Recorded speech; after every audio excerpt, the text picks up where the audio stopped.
toutes et à tous. Dans la dernière vidéo, nous avons vu ce qu'est une problématique, quelle est la différence entre problématique et problème et à quoi sert une problématique.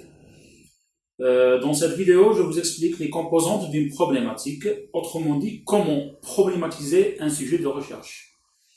Et quels seraient les critères d'une bonne question de recherche. Beaucoup d'étudiants confondent entre problématique et question de recherche. Il faut savoir qu'une problématique est une formulation. Cela veut dire quoi? Cela veut dire qu'il y a plusieurs éléments qui constituent ce qu'on appelle une problématique.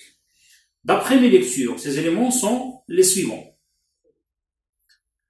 Le thème, le problème de recherche, les théories et les concepts, la question de recherche, l'hypothèse et l'objectif d'étude. Je parle de quoi? Qu'est-ce qui pose problème? Qui a déjà parlé de ça? Qu'est-ce que je cherche à montrer? Qu'est-ce que je suppose avant de faire ma recherche? Et je fais cela dans quel but? Prenons l'exemple suivant, cette fois-ci en didactique des langues. L'impact de la motivation extrinsèque sur la réussite scolaire en palier secondaire. Le thème, je parle de quoi? Ici, je parle de la motivation des élèves. Le problème, qu'est-ce qui pose problème? L'absence de la motivation influe négativement sur le rendement des élèves. L'état de l'art, qui a déjà parlé de ça? Sachant que je ne suis pas le premier à aborder ce sujet.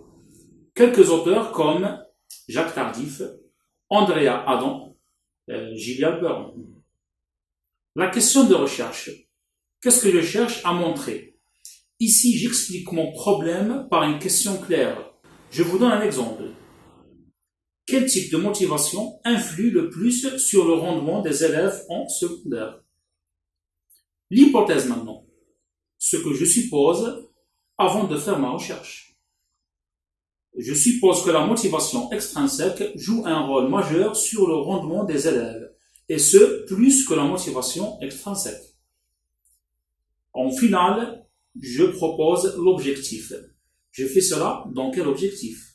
Si j'arrive à confirmer cette hypothèse, les pédagogues et les enseignants vont peut-être donner plus d'importance à la motivation extrinsèque. Voilà, les éléments cités précédemment constituent ce qu'on appelle une problématique.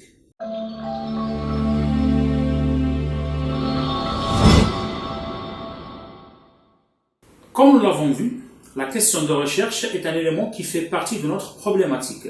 C'est une phrase à travers laquelle on explicite notre problème de recherche de façon claire. Maintenant, quels sont les critères d'une bonne question de recherche? Nous avons 3 éléments essentiels, à savoir la clarté, la faisabilité et la pertinence.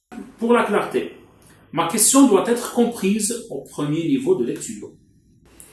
La faisabilité, elle doit être réalisable dans le temps qui nous est imparti et dans l'espace dans lequel on se trouve.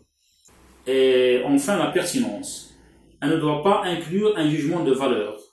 Elle découle d'une volonté de savoir et elle doit porter sur des phénomènes qui existent ou qui peuvent exister. Voilà. À la fin de cette vidéo, je dis merci à toutes et à tous pour votre attention. N'hésitez pas à commenter cette vidéo s'il y a lieu à des questions, remarques ou développement d'idées. On se donne rendez-vous la semaine prochaine pour une autre séance vidéo.